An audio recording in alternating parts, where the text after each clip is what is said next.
तारिक अमीद मलिक, आप देख रहे हैं टुडे मीडिया नेटवर्क। नाजरीन, मुहर्रम उल हराम करीब आते ही नवासे रसूल सल्लल्लाहु अलैहि वसल्लम, जिगर गोशे बतूल, इमाम आली मकाम हजरत इमाम हुसैन अलैहिस्सलाम और आपके 72 जानिसारों की कुर्बानियां और उनकी लाजवाल वफाओं का दास्तान दिलो दिमाग में गूंजने लगती है।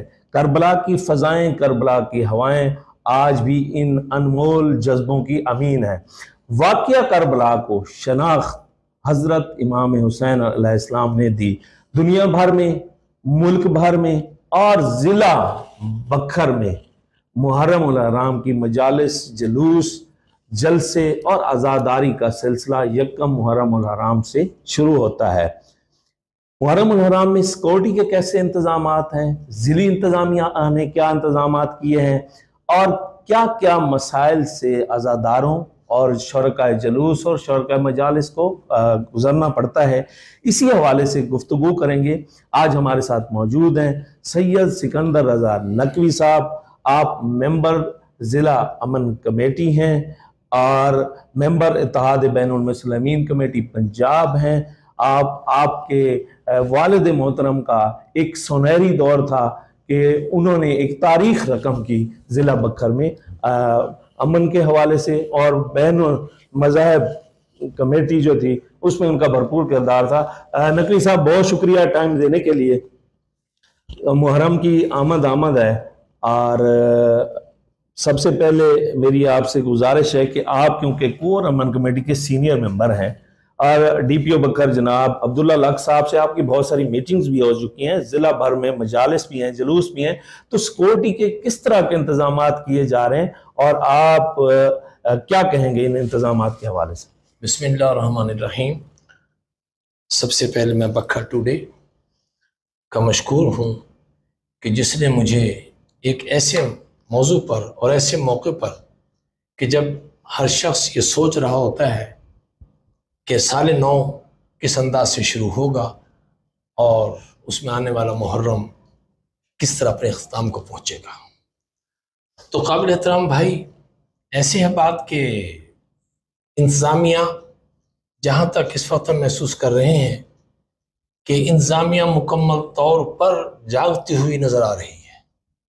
यानी एक तो ये होता है कि वो चीज़ें साबित नहीं होती, बल्कि यहाँ पोजीशन ये है कि वो वाज़ेह नज़र आ रहा है कि इंतज़ामिया जितनी हद्दुल वसा उनके पास इख्तियारात हैं या उनके पास इक्विपमेंट हैं, जो कुछ भी है उसको वो मुकम्मल तौर पर ये बता रहे हैं कि हम महफूज हाथों में हैं।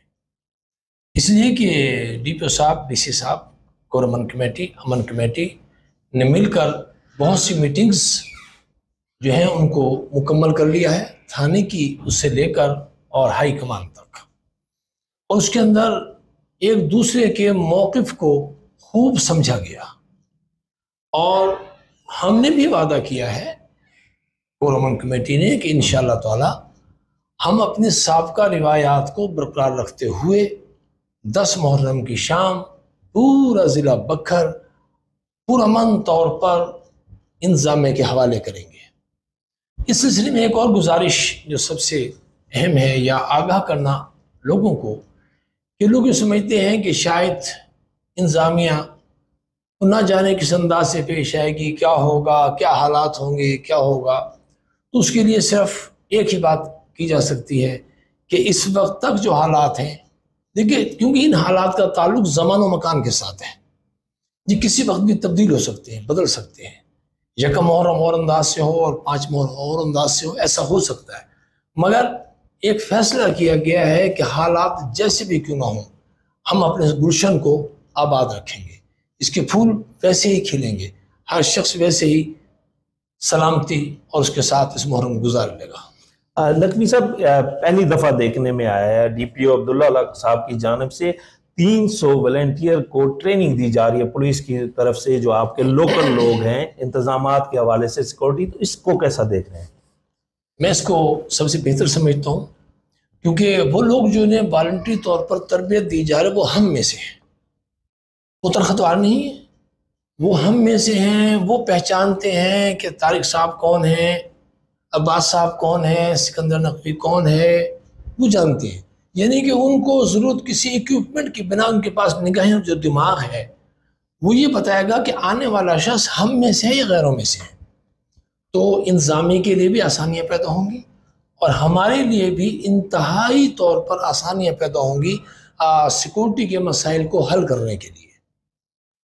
नकवी साहब, ज़िली इंतज़ामिया डिप्टी कमिश्नर की तरफ से काफ़ी इंतजाम उठाए गए हैं, ख़ुसूसन हर साल रिपेयरिंग भी होती है, जो आपके ये सेवरेज के मसाइल होते हैं जहाँ पानी खड़ा होता है उसकी रोकथाम भी की जाती है। लेकिन इस दफ़ा सख्त गर्मी भी है और तेज़ बारिश के अंदेशे भी हैं, तो यहाँ डिप्टी कमिश्नर साहब की तरफ से हेल्थ डिपार्टमेंट भी है, रेस्क्यू के भी हैं, कोई इस तरह का कुछ स्पेशल इनिशिएटिव भी लिए जा रहे हैं? जी, इस सिलसिले में गुजारिश ये है कि जो सबसे अहम बात जो मैं आपकी वसासत से ऑफिसर ने बाला तक पहुंचाना चाहता हूं कि बखर में इंतजामियात को अगर बिल्कुल पेन समझ के लिया जाए, ये बहुत आसान है। उसकी वजह यह है कि बखर की तमाम मजालिस, मैं सिटी बखर की बात कर रहा हूँ, तहसील बखर, उसकी तमाम मजालिस, तमाम जलूस आए मुहर्रम एक ही यूनियन काउंसिल में है और उसका दायरा बहुत छोटा सा है। और वहाँ पर जितने सेक्ट आबाद हैं वो तमाम यूँ समझिए कि जम है तशय्यो के अंदर। यानी कि वो यूँ समझते हैं कि ये हमारा अपने जुलूस, हमारा अपना वो, यानी कि हमें कोई फ़र्क नहीं है, हमने उन गलियों से गुजरना है। हाँ, ये मैं ज़रूर समझता हूँ कि उनकी फ़राख दिली है कि वो हमारे साथ में ताबून, मुकम्मल भरपूर ताबून करते हैं। और उसके साथ साथ सबसे बड़ी बात यह है कि जहाँ कुछ अंदेशा होता है कि यहाँ कुछ ऐसा हो जाएगा, जैसे मसाजिद के टाइम है या जुलूस पर नमाजों के टाइम है या कोई और टाइम है, उनको हम बैठकर पहले मिल बैठकर हल कर लेते हैं कि जुलूस में पहले जाना है या बाद में आना है, जिसके बहस ये है कि हम बहुत सा बोझ इंतजामिया का बांट लेते हैं और उसके बाद हमारे हालात जो हैं बड़े अच्छे अंदाज से गुजर जाते हैं। नफ़ी साहब, एक मुहर्रम में शोमिया किस्मत कुछ अज़ादारों की शहादत भी हुई, वापडा की सुस्ती समझ लें या हालात वाक़यात समझ लें, तो अगर बारिशें होती हैं तेज़ तो आप वापडा को क्या इसमें अपना मशवरा देंगे या क्या उनसे चाहेंगे कि किस तरह के इंतजाम किए रहें, क्योंकि तंग गलियों से जुलूसों में गुजरना होता है, वापडा की तारें भी हैं, मीटर भी होते हैं, बच्चे भी हैं, बूढ़े भी हैं, जवान भी हैं, ख़वातीन भी होते हैं। वापडा से हम सिर्फ इतने से गुजारिश करेंगे कि अगर इंतहाई मजबूरी का आलम हो, इंतहाई मजबूरी का आलम, क्योंकि गर्मी शदीद है, तो वो कम से कम टाइम में बिजली को बंद करें, तकसीम करें, उनको पॉइंट्स को बनाएं, कोई ऐसे सिस्टम करें कि उनको कट किया जा सके और कम से कम लोगों पर गर्मी के उससे, यानी कि ये ऐसे इंतकाम ना किया जाए कि सानिया हो गया था और इसकी वजह पूरे शहर को बंद कर दिया जाए, नहीं, बल्कि उनको एक रिंग बनाकर जो पहले बना हुआ है उसको मुकम्मल तौर पर तकसीम करके, जुलूस का टाइम है मखसूस, ये नहीं सुबह 9 बजे बिजली बंद कर दें, फिर जुलूस से गुजरना है। फिर हमारे दो चीज़ें हैं, कुछ ताज़िए बुलंद हैं और कुछ ताज़िए छोटे हैं, जहाँ सर्विस वायर या दूसरी वायर उनको नहीं परेशान करे, उस तरह बिजली बंद ना की जाए। जहाँ ताज़िए बुलंद हैं उनका टाइम बहुत मुख्तसर है, जैसे कि कोई ताज़िया 4 बजे चलता है और 5 बजे ताज़िया घर में पहुँच जाना है, 1 घंटे के लिए शहरी इसे तवील पिछली मरतबा लोड शेडिंग बर्दाश्त करते रहे हैं। यानी कि ये क्या क्या किया गया जब एहतजाज, देखिए हमने शहादतें हुई, कितने पुरसकून अंदाज से तमाम मकाते फिक्र के लोगों से मिलकर उनसे उन्होंने हमारा दुख बांटा, हमने इंतजामिया के साथ उनके बोझ को कम किया और हम तमाम चीज़ बड़ी खुश असलूबी के साथ लेकर गुजर गए, आप सब लोगों के ताबून के साथ। नकवी साहब, अखुवत और रवादारी के हवाले से ज़िला हमारा पुरअमन है और इसकी मिसालें दी जाती हैं दीगर अजला में। अहले सुन्नत जो हमारे भाई हैं उनका किरदार भी दीदनी होता है, कहीं वो सबीलें लगाते हैं, कहीं जुलूस रूट पे उनका इंतजामात होते हैं, कहीं वो आपके साथ शरीक होकर तावन करते हैं, तो उनके बारे में क्या कहेंगे? लफ्ज़ नहीं है मेरे पास, यही कहूँगा कि मैं उनकी अज़मत को सलाम पेश करता हूँ, इसलिए कि हमारा सड़कों पर आना हमारी मजबूरी है। जिस तरह वो हमारे साथ मिलके उस इबादत में शेयर करते हैं, हमारी मुश्किलात को अपने कांधों पर रखते हैं, जिससे हम ये समझते हैं कि हम ना अपना बोझ उठाकर बाकी तमाम मकाती फिक्र के कायदीन के मूंढों पर रख दिया है और उसे खुश उसलूब से निभा रहे हैं वो। यानी कि वहाँ आना कि जहाँ हमारे पास शोधा की लाशें मौजूद थी, वहाँ अकाबरीन का आना को आसान बात नहीं था। अगर उधर हौसला किया गया तो वहाँ भी मुजाहरा ये किया गया कि हम आपके साथ हैं, हम आपके दुख सुख में शरीक हैं। तो उससे क्या हुआ कि कितनी जल्दी चंद घंटों माहौल कूल हो गया और तमाम निज़ाम वैसे चलकर अपने अंजाम को पहुँच गया, एंड हो गया। नकवी साहब, आपके कोर कमेटी के दीगर मेंबरान भी हैं, ताजरान भी है, सिविल सोसाइटी भी है, इन लोगों का किरदार आप क्या देखते हैं इन दिनों में?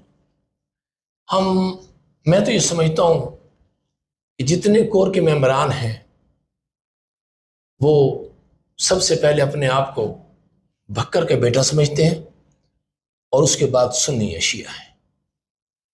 इससे शायद इतने हम मुतमईन रहते हैं जब लोग हमारे साथ ताउन कर रहे होते हैं। यह देखिए, हम प्यासे हैं, पानी वो पिला रहे हैं। क्यों? कि ये जो कुछ हो रहा है प्यासे की, उस पर ये एहतजाज समझे, जो भी समझे, इबादत समझे की जा रही है। ये प्यासे लोग जो शहीद करबला के मैदान में शहीद किए गए, उनकी याद को ताज़ा करते हैं सब लोग। अपना अपना अंदाज है, कोई पानी पीकर, कोई पानी पिलाकर, कोई मातम करके, कोई आंसू बहाकर। यानी हम ये समझते हैं कि जो आदमी जिस जगह पर भी है, चाहे वो बाजार है, चाहे वो सरकार है, अपनी में जगह पर हर शख्स का ताउन हमारे साथ भरपूर अंदाज से होता है। नकवी साहब, शोरकाए मजालिस, शोरकाए जुलूस और अज़ादारों का किरदार इंतज़ामिया के साथ किस किस्म का तावन होना चाहिए, उस हवाले से आप अपने शोरका को क्या मैसेज दें? आपका बहुत अहम सवाल, एक ऐसा सवाल जिस पर तमाम, यानी कि ये पूरी जिस वक्त हम एक कोशिश कर रहे हैं, ये सबसे अहम सवाल है। इसलिए कि मैं से एक कहूँगा, मिलते तशय्यो को और मिलते अहले सुनन को, कि देखिए हादसात कभी भी किसी वक्त भी हो सकते हैं। तो उसके लिए निज़ाम को अपने हाथ में ना लें, निज़ाम को अपने हाथ में ना लें, बल्कि इंतज़ामिया को बताएं कि यहाँ हमें ये दिक्कत पेश आ रही है। अगर ये ट्रैक खाली नहीं हो रहा तो इंतज़ामिया काम ट्रैक फराहम करना है, ना कि वहाँ पर आग लगाई जाए, ना कि वहाँ पर पत्थरों किया जाए, नहीं, वहीं रुक जाया जाए, वहीं बैठ जाया जाए कि हम पुरसकून बैठे हैं, हमें हमारा ट्रैक दिया जाए। क्योंकि हम इजाज़तनामों के साथ एक रास्ते पर चल रहे होते हैं और हमारा काम भी, ये तशय्यो का भी काम यह है कि वो अपने ट्रैक से ना हटे, अपने ट्रैक को ना छोड़े। ट्रैक पर रहेंगे तो सब कुछ ठीक रहेगा। और दूसरी अहम बात, हमारे उलमा कराम ज़ाकिरीन, उनसे हम ये रिक्वेस्ट करते हैं और फिर कर रहे हैं कि किसी के मसलक को नहीं छेड़ो। अकाबरीन होते हैं, मुक़द्दस हस्तियों को किसी तरह भी अपने उसमें न लिया जाए और सबका एहतराम, सबका अदब, सबके तक़द्दुस को पायमाल ना किया जाए। अगर हम अपना मसलक छोड़ेंगे नहीं और किसी के मसलक को छेड़ेंगे नहीं तो तमाम चीज़ें खुद ब खुद हल होती चली जाएंगी। हाँ नकवी साहब, आखिर पे कोई उम्मत मुसलमान का नाम इस मुहर्रम अल हराम के हवाले से, शहदाए करबला के हवाले से कोई पैगाम मुख्तसर सा देना चाहें? चंद लफ्ज़ों में मैं सिर्फ इतना कहूँगा कि करबला को सब जानते हैं। अगर सिर्फ वो करबला को, सब्र को सामने रख लें, बर्दाश्त, करबला हमें बर्दाश्त सिखाती है।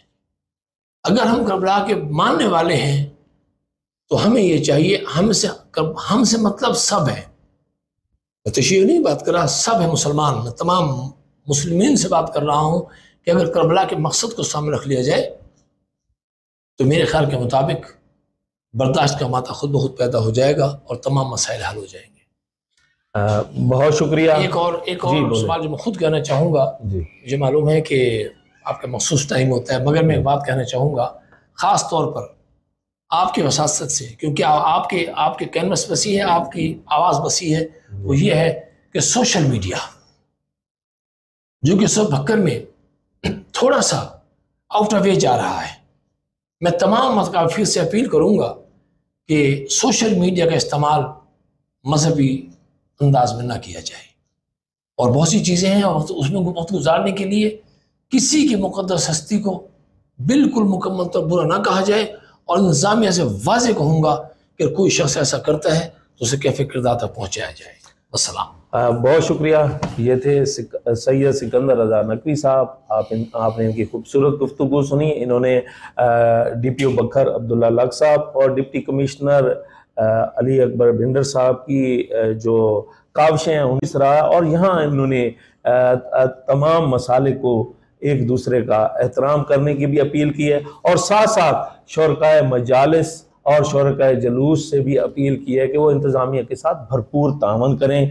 इंशाअल्लाह आपको मुहर्रम उल हराम के तमाम इवेंट्स की कवरेज भी दिखाएंगे। तब तक हमारे साथ जुड़े रहिए। अल्लाह हाफ़िज़।